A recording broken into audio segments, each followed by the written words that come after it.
할렐루야. 네, 성가대 힘찬 찬양 하나님께 영광 돌리고 우리 모든 성도들에게 또 은혜가 된 줄로 믿습니다. 성가대원들에게 감사를 드립니다. 지난 주간에 눈이 참 많이 왔죠? 고생 많이 하셨죠? 제가 우리 교회 온지 처음으로 새벽기도 2번을 캔슬을 했어요. 뭐 길이 그냥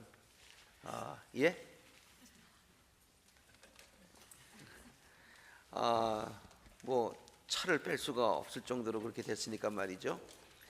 그래도 하나님께 감사드리는 것은 길이 그렇게 미끄러운데 우리 성도들 중에 차 사고가 났다는 소식을 제가 듣지를 못했습니다. 아마 진짜로 안 나서 그렇게 된 줄로 알고, 그리고 또 눈길에 넘어져서 다쳤다는 그런 얘기가 없어서 얼마나 하나님께 감사를 드리는지.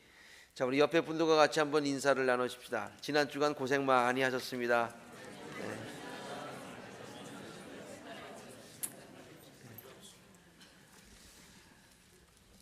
자, 오늘서부터 또 우리 우리 신천 집사님이죠. 네, 집사님 되셨으니까 통역을 이제 하는데, you have a new translator, right? Mr. Choi. We have a new translator, right? Yeah. 오늘 수고하시는데 감사를 드립니다.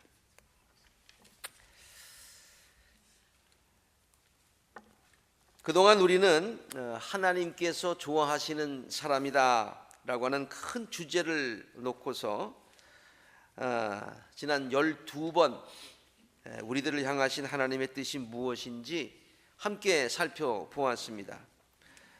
하나님께서 어떤 사람을 좋아하시는가, 큰 제목을 놓고 그동안에 12번의 설교를 했는데, 오늘 마지막 13번 이제 그 시리즈 설교를 마감하는 날이니까 그동안 어떤 제목의 설교들을 했는지 한번 제목만 보도록 하겠습니다.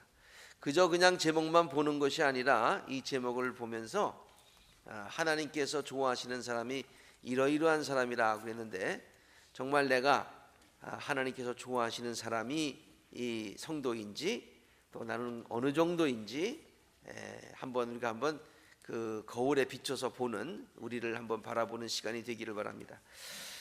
첫 번째, 하나님만을 의지하는 사람에 대해서 설교했고, 두 번째, 하나님 앞에서 겸손하되 끝까지 겸손한 사람을 하나님께서 좋아하신다고 했습니다.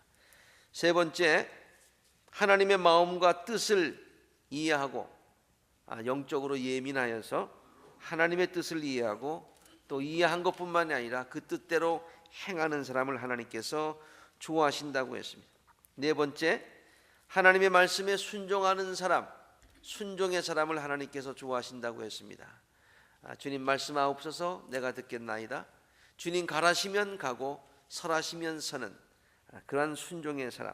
다섯 번째, 고난 중에서도 하나님께 대한 신뢰를 잃지 않는 사람. 고난 중에서도 하나님께서 모든 것을 합력하여 선을 이루신다는 믿음 가지고 하나님을 끝까지 믿는 사람. 여섯 번째, 범사에 감사하는 사람.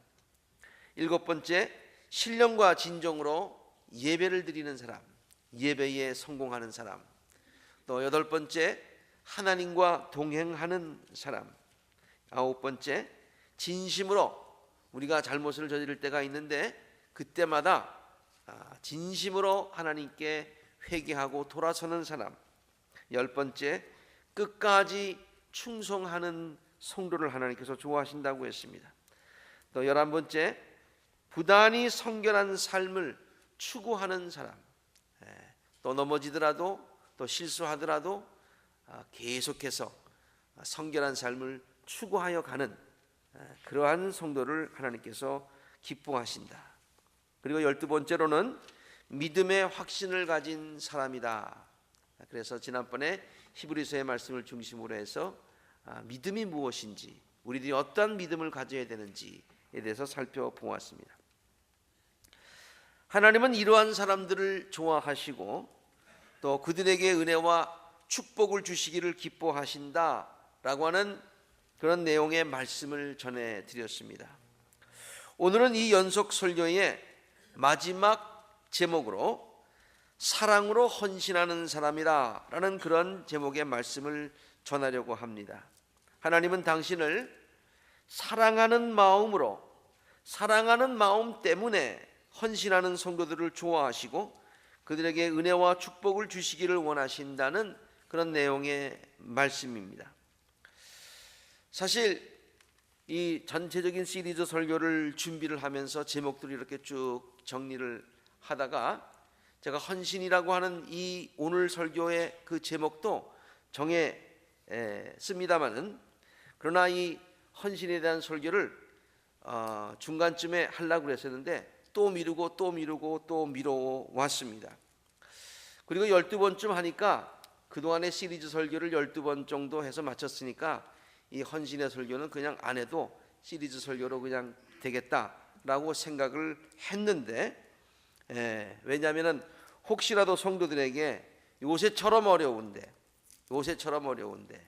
불경기인데 또 거기다가 눈까지 또 와서 이렇게 어려운데 마음이 참 어지러운데 또 성도들에게 마음에 또 다른 부담을 드리는 것이 아닐까 염려가 되었기 때문에 그동안 미뤄오면서 그 다음에 또 그냥 안 하고서 시리즈 설교를 마감할까 그렇게 했지만은, 하나님께서 좋아하시는 사람이라고 하는 전체 설교를 마감을 하려면, 하나의 완성을 하려면은 헌신에 관한 설교가 없다면은 이것이 조금 뭔가 미흡하다라고 하는 그런 생각도 있고, 또 목회적인 책임감도 있어서 오늘 이 말씀을 전하기로 했습니다. 모든 성도님들이 목사님이 이 시츄에이션을 잘 모르시고 참 그냥 말씀하신다 그렇게 생각하지 마시고, 말씀에 순종하는 열린 마음으로 선포되는 말씀에 아멘으로 우리 다 화답하실 수 있기를 바랍니다. 아멘. 자, 예수께서 베다니에서 나병 환자 시몬의 집에 계실 때의 이야기입니다. 한 여자가 매우 값진 향유 한 옥합을 가지고 와서 음식을 잡수시고 계시는 예수에게 부었습니다. 이 본문에는 예수의 머리에 부었다고 그러고 다른 또 본문에는 예수의 발에 부었다고 그러고 그렇습니다. 그런데 제자들은 이것을 보고 붕괴하여 말하였습니다. 왜 이렇게 허비하는 것이요, 낭비하는 것이요, 이 향유를 비싼 값에 팔아서 가난한 사람들에게 줄 수 있었을 텐데요. 그러나 예수님은 그 여인이 한 일을 다음과 같이 칭찬해 주었습니다. 그는 내게 아름다운 일을 했다. 헛된 일을 한 게 아니라 참 잘했다. 그것은 아름다운 일이다. 그렇게 칭찬해 주세요. 내가 진정으로 너에게 말한다. 온 세상 어디에서든지 이 복음이 전파되는 곳에는 이 여자가 한 일도, 이 아름다운 일도 전해져서 그를 기억하게 될 것이다. 나뿐만이 아니라 오고 가는 모든 사람들이 이 여자의 아름다운 일을 기억하게 될 것이다. 아주 칭찬 중에 아주 극찬을 한 것이죠. 마가복음에 보면은 같은 이야기를 전하면서 그 값진 향유의 이름이 나드 향유다라고 말하고 있고요. 그 값은 좋게 300데나리온 이상은 된다고 말하고 있습니다. 한 데나리온이 보통 노동자의 하루 품삯이라고 한다면은 300데나리온은 그 한 노동자가 300일 일하는 그와 같은 품삯이죠. 대략 1년 품삯에 해당한다고 보면은 정확할 것입니다. 작은 돈이 아닙니다. 큰 돈입니다. 그런데 한순간 다 예수님께 부었다는 얘기입니다. 요한 기자도 같은 기사를 전하면서 이 여인의 이름이 나사로의 시스터인 누이인 마리아였고, 그는 그 향유를 예수님의 발에 붓고 부었을 뿐만이 아니라 자기 머리털로 그 발을 닦았다고 기록을 하고 있습니다. 그리고 그 향유의 값이 300데나리온이나 된다고 하면서 어찌 그 비싼 것을 낭비하느냐라고 불평하였던 그 제자의 이름을 요한은 그가 가롯 유다였다라고 밝히고 있습니다. 복음서 기자마다 같은 이야기를 조금씩 다르게 전하고는 있습니다. 장소도 조금 다르고 어디에 부었다는 것도 조금 다르고 그렇습니다. 그러나 한 가지 공통점이 있습니다. 그것은 사람들은 그것을 낭비라고 하면서 비난하였지만은 예수님은 그것을 잘한 일이요 아름다운 일이라고 칭찬하였다고 하는 것입니다. 사람들은 비난, 예수님은 칭찬. 사람들은 낭비다, 예수님은 아름다운 일이다, 잘한 일이다. 이게 평가가 다르다 그런 얘기예요. 예수님께서 이 여인의 행동을 그렇게 극찬하여 주신 이유가 어디에 있을까요? 이유는 간단하고 분명합니다. 그 여인에게 헌신이 있었기 때문입니다. 그 여인에게 헌신, 희생이 있었다고 하는 얘기예요. 그리고 그 여인의 헌신은 예수님을 지극히 사랑하는 마음에서 나온 자연적인 행동이었기 때문입니다. 그 여인이 예수님께 드린 헌신은 그가 예수님을 사랑하는 마음의 크기만큼 표현된 것이지요. 우리가 누구를 사랑하는 마음, 이 여자가 예수님을 사랑하는 마음 우리는 볼 수가 없습니다. invisible, 그렇죠? 그것이 헌신이라고 하는 지금 행위가 보이지 않습니까? visible하게 보였다 그러니. 그리고 그 여자가 갖고 있는 그 사랑의 크기와 헌신의 크기가 정비례했다 그런 말이 되겠습니다. 성경학자들은 그 여인이 예수께 부어드린 향유는 그 당시 여인들이 결혼하기 위해서 준비한 것으로서 아마 이 여인에게는 그가 가진 전부였을 것이라고 하는데 성경학자들은 의견을 같이 합니다. 그 여인은 예수님께 자기가 갖고 있었던 전부를 드렸다는 그런 말이지요. 그것은 그가 예수님을 그만큼 사랑했다고 하는 그런 뜻이지요. 예수님이 그에게 전부입니다. 예수님 당신은 나의 전부입니다 라는 고백인 것이지요. 아까운 마음으로 드린 것이 아니었습니다. 의무감에서 드린 것도 아니었습니다. 누구의 눈치를 본 것도 아니었습니다. 그렇게 드리지 않고는 견딜 수 없는 예수님을 향한 뜨거운 사랑이 그에게 있었기 때문이지요. 카일 아이들만이라고 하는 목사님이 쓴 책이 있습니다. Not a fan이라고 하는 그런 책입니다. 팬은 아닙니다 라고 하는 그런 책인데 한국말로는 팬인가 제자인가 라는 말로 번역되어서 아주 많이 읽혀진 그런 책입니다. 팬과 제자의 차이가 무엇인가요? 팬은 그저 단순한 호기심을 가지고 따라다니는 그런 사람을 말하고요. 이 책에서는 제자는 자기의 삶을 헌신한 사람이라고 저자는 설명하고 있습니다. 팬은 그저 호기심 가지고 따라다니는 사람, 제자는 헌신한 사람. 성도들 가운데도 팬과 같은 성도가 있다는 거예요. 호기심 때문에 관심이 있어서 나오는 사람 있는가 하면은 정말로 헌신하면서 삶을 헌신하면서 따라다니는 제자가 있다고 하는 그런 뜻이지요. 그리고 이 저자는 성경에서 예수님의 팬이었다가 나중에 제자가 된 한 사람을 예로 소개를 하는데 그가 바로 니고데모입니다. 팬이냐 제자냐 이것을 설명할 때에 성경에 나온 어떤 사람 하나를 take example 하는데 그 사람이 니고데모라는 얘기예요. 니고데모는 한때 예수님의 팬이었다고 그는 설명합니다. 그래서 밤중에 예수님을 찾아갔던 사람이었습니다. 그렇죠? 얼마나 관심이 있었으면 바리새인임에도 불구하고 예수님을 찾아갔겠습니까? 그러던 그가 나중에 예수님의 제자로 바뀌었다는 거예요. 아니, 성경에 그런 제자로 바뀌었다는 말이 어디 있습니까?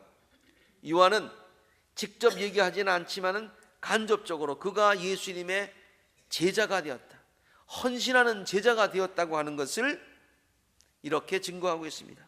그것이 뭐냐? 그에게 희생과 헌신이 생겼다고 하는 거예요. 요한복음 7장에 보면은, 제가 다 읽지는 않겠습니다만 여러분이 한번 가서 찾아보세요. 요한복음 7장에 보면은 니고데모는 자신에게 불이익 당할 것을 두려워하지 않고 다른 바리새인들이 예수님을 이렇게 비판할 때에 거기에서 예수님을 변호합니다. 예수님을 변호합니다. 그래서 다른 사람들로부터 너도 갈릴리 사람이냐? 이런 말을 들을 정도로 예수님을 변호해요. 그뿐이 아닙니다. 나중에 예수님께서 죽임을 당하셨을 때에 자신이 바리새인임에도 불구하고 그는 예수의 시신의 발을 모략을 가져옵니다. 이것은 그 당시 정말로 위험과 희생을 무릅쓰고 하였던 그런 헌신적인 행동이었지요. 요한 기자는 다음과 같이 증거합니다. 그 뒤에 아리마대 사람 요셉이, 그 뒤에는 예수님께서 죽으신 후에 예수의 시신을 거두게 해달라고 해서 빌라도에게 청합니다. 그리고 또 전에 예수를 찾아갔던 니고데모, 그렇게 말해도 되는데 성경은 참 짓궂게도 밤중에 찾아갔던, 무서워서 몰래 찾아갔었던, 한때는 두려움에 떨었었던, 비겁하였던, 이런 말까지 그냥 거기다가 꼭 써요. 그렇게 밤중에 찾아갔던 그 니고데모가 지금은 바뀌었다는 거예요. 그래서 모략의 침향을 섞은 것을 가지고 왔는데, 모략의 침향을 섞은 것은 상품 중에 최상품입니다. 그것을 100근쯤을 가지고 왔다고 그랬어요. 조금만 이따도 설명하겠습니다만 굉장한 양이죠. 그들은 예수의 시신을 모셔다가 유대 사람의 장례 풍속대로 향료와 함께 삼배로 감쌌다, 그렇게 요한이 증거하고 있습니다. 요한은 이 이야기를 통해서 니고데모가 변했다라는 것을 증거하고 있죠. 모략의 침향을 섞은 것이 100근이라고 하는 것은 상당한 양입니다. 100근이면 주석에 찾아보니까 35kg이라는 양입니다. 엄청난 양이에요.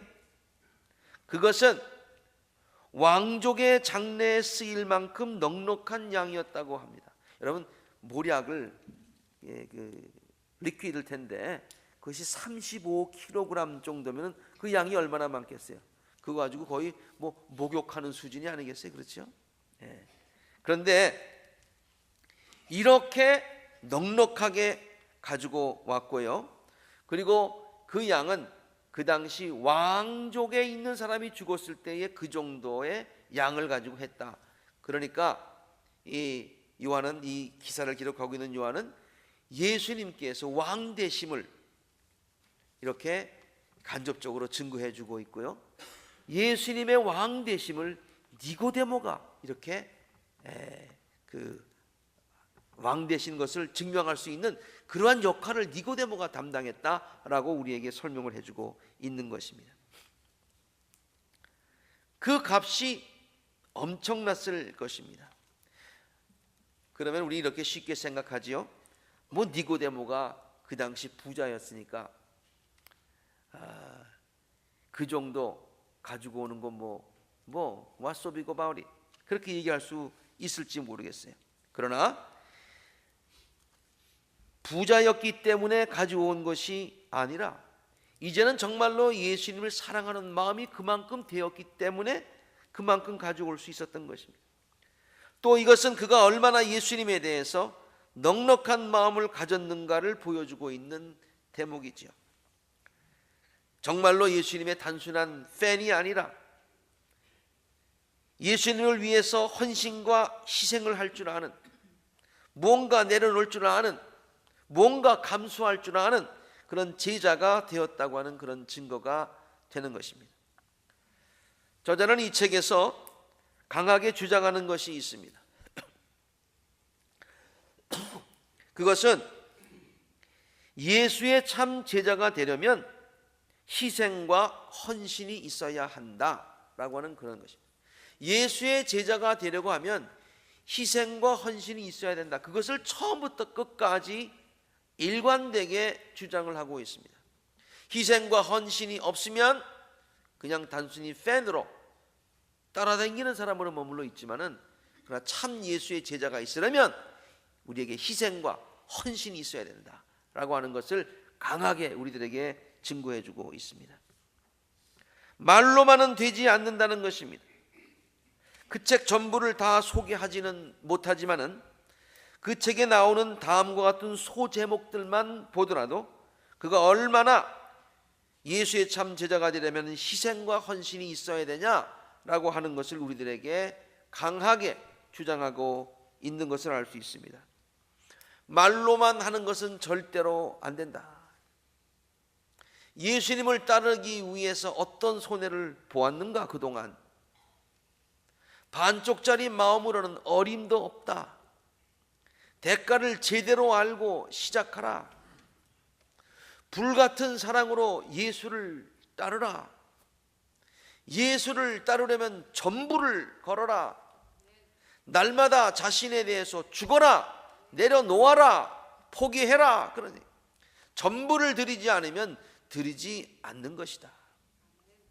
아주 정신이 바짝바짝 나는 그러한 소제목들입니다. 얼마나 헌신했는가를 보면 얼마나 사랑했는가를 알 수 있습니다. 다시 한번 말씀드립니다. 얼마나 헌신했는가를 보면 얼마나 사랑했는가를 알 수 있습니다. 헌신이 없는 사랑은 말로만의 사랑입니다.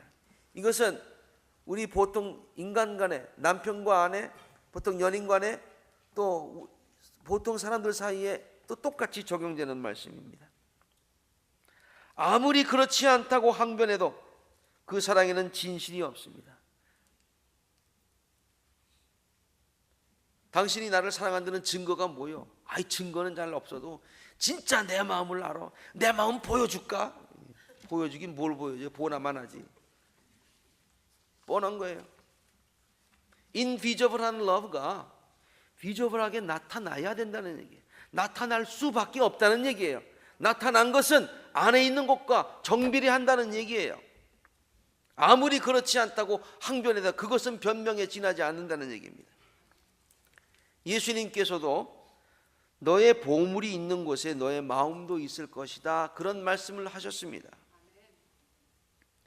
이 말은 뭐냐면은 내가 거기에다가 왜 보물을 갖다 놨냐? 거기에 마음이 있으니까. 그런 얘기 아닙니까? 내가 이것에 돈을 왜 썼냐? 그것에 마음이 있으니까 쓴 거지. 너 음악 CD를 왜 이렇게 많이 샀냐? 음악 좋아하니까, 마음에 있으니까 산 거지. 너 골프 치는데 왜 이렇게 돈 많이 썼냐? 난 골프 안 좋아해요. 아니, 좋아하니까 산 거지. 그렇게 얘기하는 거예요. 무슨 말인지 아시겠어요? 다른 말로 표현하자면은 너의 마음이 있는 곳에, 내가 그것에 관심이 있으면, 네가 그것을 사랑하면, 관심이 그것이면 너의 보물도 자연히 따라가게 되어 있다라고 하는 말씀이에요, 예수님께서. 다시 말해서 사람들은 자기가 진정으로 마음 쓰고 관심이 있는 곳에 자기의 물질을 쓴다고 하는 사실입니다. 그러므로 내가 무엇을 소중하게 생각한다고 구태여 말로 설명할 필요가 하나도 없어요. 나는 무엇에 관심을 갖고 살아가는가? 여러분 크레딧 카드를 쓰시죠? 그러면 크레딧 카드가 나중에 이렇게 날라와서 뭐에 얼마 썼다 하는 게 쭉 나오죠. 그걸 한번 보세요. 내가 한 달 동안 무슨 관심을 갖고 살았는지 그 명세서에 다 나와 있다는 얘기예요. 지출 내역서를 보면은 알 수 있다. 왜냐? 사람들은 자기가 소중하게 생각하는 곳에 돈을 쓰게 마련이기 때문이죠. 요한 웨슬레 목사님도 이 부분에서 아주 유명한 말씀을 하셨습니다. 제가 감리교 목사이기 때문에 요한 웨슬레를 인용하는 것이 아니라 이건 다른 교단 목사님이 더 잘 이용하시더라고요. 요한 웨슬레 선생님이 이런 얘기를 했어요. 목사님이 나는 주머니가 회개하지 않는 사람의 회개는 믿지 않는다 그랬어요. 어떤 사람은 회개했대요. 하나님께 다 드렸대. 그러면서 주머니는 꽁꽁 묶어놓고 있는데 그거 못 믿겠다는 얘기예요. 그래서 계속해서 이런 말도 합니다. 사람이 회개해서 마음이 깨지면 주머니도 깨져야 된다. 물론 물질만이 헌신의 정도를 가늠하는 기준이 되는 것은 아닙니다. 제가 그런 말 하고 드리는 것이 아닙니다. 오해가 없으시기를 바랍니다. 시간으로 헌신할 수 있습니다. 우리나라 초대교회 역사를 보니까 너무 하나님께 헌신하고 싶은데 가진 것이 없어서 시간적으로 하나님 앞에 헌신하였던 그런 역사를 우리가 배웠습니다. 재능으로도 헌신할 수 있습니다. 그러나 물질은 우리들이 주님을 얼마나 사랑하는가를 보여주는 아주 중요한 기준이 됨을 부인할 수 없습니다. 사람들은 물질을 생명처럼 귀중하게 여기기 때문이지요. 그래서 사람들은 예수님께서 말씀하신 것처럼 하나님보다도 물질을 더 귀하게 여기며 섬기기도 하기 때문입니다. 세상에 많은 것들이 있지만은 하나님과 이렇게 비교해서 둘 중에 선택하는데 거의 하나님 수준에서 선택하는 것이 물질밖에 없다 그런 얘기예요. 물질밖에 없다. 그래서 예수님께서 뭐라고 말씀하십니까? 너희들이 하나님과 물질을 동시에 섬길 수 없다라고 말씀을 하셨어요.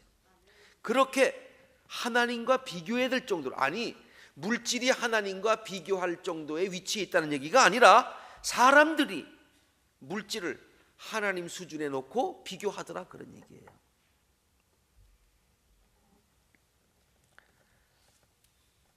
그래서 가장 쉽게 또 가장 확실하게 헌신의 정도를 알 수 있는 잣대가 물질인 것입니다. 이야기가 나온 김에 좀 더 구체적으로 말씀을 드리겠습니다. 아까 서두에 제가 부담이 안 되기를 열린 마음으로 들으시라고 했으니까 그렇게 다 아멘 하셨으니까 제가 그냥 말씀을 편안한 마음으로 드리겠습니다. 10의 1조가 신앙과 헌신의 정도를 가늠하는 중요한 잣대가 된다고 생각하십니까? 대답 안 하셔도 돼요. 마음속으로 한번 대답해 보세요. 어떤 사람, 나를 포함해서 누구의 신앙이 어느 정도다라고 가늠하는데 11조가 잣대가 되느냐 그런 얘기예요. 여러분이 예스를 하셨건 노를 하셨건 저는 분명히 이렇게 믿습니다. 11조가 신앙과 또한 헌신의 분명한 중요한 잣대가 된다. 저는 그렇게 믿습니다. 물론 목사님 그런 말이 성경에 어디 있습니까? 물론 성경에는 11조 하라는 말은 있습니다. 그렇죠? 분명히 11조 하라 말은 있지만은 11조가 신앙과 헌신의 정도를 가늠하는 중요한 잣대가 된다라는 말은 구체적으로 없습니다. 그러나 그것은 오랜 목회 경험을 통하여서 나 개인과 또 주위에 있는 모든 분들과 또 성도들의 신앙을 쭉 보면서 확실하게 깨달은 사실입니다. 제가 하나님께 정말로 감사드리는 것이 여러 개 있습니다만은 많습니다. 그 중에 하나가 있습니다. 그것은 우리 아이들이 감사하게도 11조 생활을 하고 있다는 것입니다. 자랑하려고 말씀드리는 것이 아니라 정말 감사해서 고백적으로 말씀을 드리는 것입니다. 11조 생활에 대해서 제가 가르쳐 주기는 하였지만은 그들에게 강요한 적은 한 번도 없었습니다. 그런데 딸은 결혼 후에 사위와 함께 11조 생활을 하고 있습니다. 맨하탄에 있어서 매주일 나오지 못해서 그 11조를 뭐 자기가 다니는 교회나 그다음에 이렇게 하지만은 제가 그랬어요. 야, 너희 다니는 교회도 하지만은 아빠 목회를 돕는 의미에서 이양하려면 우리 교회 해. 그렇게 얘기하니까 그 중에 상당한 부분을 우리 교회에다 하고 있습니다. 또 아들도 직장을 가진 후에 11조 생활을 하고 있습니다. 하나님의 은혜입니다. 하나님께 감사할 뿐입니다. 그래서 저는 우리 자녀들의 신앙에 대해서 크게 걱정하지 않습니다. 왜냐고요? 이제 신앙생활의 기본기가 갖춰져 있다고 판단했기 때문입니다. 앞으로 살아가면서 때로 신앙생활에 굴곡이 있을 수도 있을 것입니다. 그러나 걱정하지 않습니다. 왜냐? 11조 생활을 하는 성도들의 신앙은 크게 요동치는 법이 없기 때문입니다. 기도하는 성도, 11조 하는 성도는 크게 신앙생활에 그런 요동이 없더라. 이게 목회를 통해서 제가 성경에는 없지만은 제가 얻은 그와 같은 진리입니다. 때로는 내가 봐도 우리 자녀들이 11조 생활을 하는데요, 참 빠듯한 살림에 11조를 내는 것 보면 마음이 편치 않을 때도 있습니다. 그래서 저도 넉넉치는 않지만은 제가 형편이 닿는 한 할 수 있으면 여러 가지 방법으로 혹시라도 저들이 11조 생활하다가 그만둘까 봐 그 정도는 아니더라도 아무튼 메꿔 보려고. 그렇다고 해서 너 지난번에 11조 이만큼 했으니까 아빠가 이만큼 도와줄게 이러면 안 되지. 다른 방법으로 여러 가지 핑계를 대서 도와주려고 애를 쓰고 있습니다. 그러면서 느끼는 것이 있습니다. 아, 이것이 하나님의 마음이겠구나. 이것이 하나님의 마음이겠구나. 하나님은 당신의 신실한 성도들이 11조 생활을 하면서 하나님 말씀에 순종하면서 하나님 앞에 그렇게 열심으로 헌신하는데 그걸로 인해서 어려움을 당하지 않도록 하나님께서 문을 여시고 하늘 문을 여시고 축복하여 주실 것이라는 믿음을 다시 한번 갖게 되었다는 말입니다.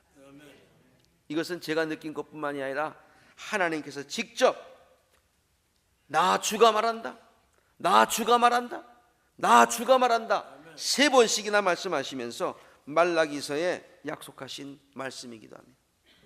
너희 온전한 10의 1조를 창고에 들여 놓아라. 내 집에 먹을거리가 넉넉하게 하여라. 이렇게 바치는 일로 나를 시험하여 내가 하늘 문을 열고서 너희가 쌓을 곳이 없도록 복을 붓지 않나 보아라. 그러면서 나 만군의 주가 말한다. 도장 한번 찍으셨어요. 나는 너의 땅의 소산물을 해로운 벌레가 먹어 없애지 못하게 하며 너의 포도밭 열매가 채 익기도 전에 떨어지지 않게 하겠다. 나 만군의 주가 말한다. 그 다음 시작. 너희 땅이 이처럼 비옥하여짐으로 모든 민족이 너희를 복되다가 할 것이다. 나 만군의 주가 말한다. 제가 3번째는 굵은 글씨로 그냥 탁 썼어요. 예수님을 위하여서 귀한 옥합을 깬 여인의 행동은 결코 낭비가 아니었습니다. 구태여 낭비라는 말을 쓰자면 그것은 거룩한 낭비였습니다. 주님의 마음을 기쁘시게 하였던, 칭찬받았던, 주님뿐만이 아니라 오고 가는 많은 사람들에게 기억되게 하였던 거룩한 낭비였다는 말입니다. 그리고 그것은 하늘의 보화를 여는 열쇠였음을 우리는 지금 이 본문 말씀을 통해서 깨닫게 됩니다. 얼마 전 한국신문에 보니까 이제는 국사가 새로운 입시 과목으로 채택이 되었다고 합니다. 그래서 제가 놀랐어요. 그동안 아니었나? 네, 그동안 아니었더라고요. 국사가 새롭게 입시 과목으로 채택이 되었대요. 국가관이 정확하게 가져야 되겠죠. 그래서 아마 새로 실시한 것 같은데 그 발표가 나자 벌써부터 학원에 국사반이 생겼다고 합니다. 영어반, 수학반, 뭐 이러다 국사반이 생겼어요. 벌써부터 이제 과외를 시작을 하는 거예요. 학원 공부가 시작되는 거예요. 당연한 현상입니다. 당연한 현상입니다. 학생들은 입시 기준에 따라서 무엇이 출제되느냐에 따라서 그게 정말 대학교 들어가기를 시리어스하게 원한다면 당연히 공부를 해야죠. 국사반이 신설되었습니다. I don't care. 그럼 어떻게 떨어지는 거지 뭐. 그렇죠. 지금까지 우리는 하나님께서 어떤 성도들을 좋아하시고 어떤 성도들에게 은혜와 축복을 베푸시기를 원하시는가? 하나님의 기준은 무엇인가? 하나님의 상을 받고 책망을 받는 어떤 기준은 무엇인가? 입시 전형은 무엇인가? 그것을 우리가 쭉 그동안에 살펴보았습니다. 이것이 우리들을 향한 하나님의 거룩한 뜻입니다. 하나님은 우리들이 그렇게 되기를 원하십니다. 하나님은 그 기준에 따라 우리를 평가하십니다. 그 기준에 따라서 우리에게 상을 베푸십니다. 또 책망하시기도 하십니다. 이 기준대로 삽시다 그러면은 신앙생활 시리어스하게 하려고 하는 우리 모두는 그게 기준이야? 그러고서 그 기준에 따라가야죠. I don't care. 그럼 되겠어요?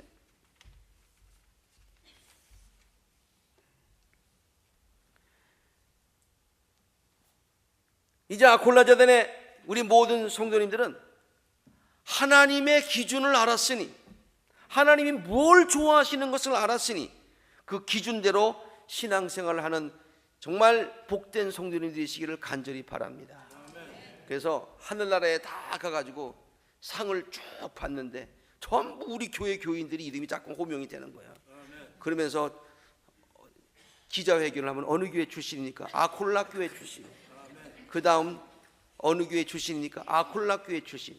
그래가지고 저를 비롯해서 아콜라 교회 교인들이 전부 다 서가 단체 사진 한번 찍기를 바랍니다. 아멘.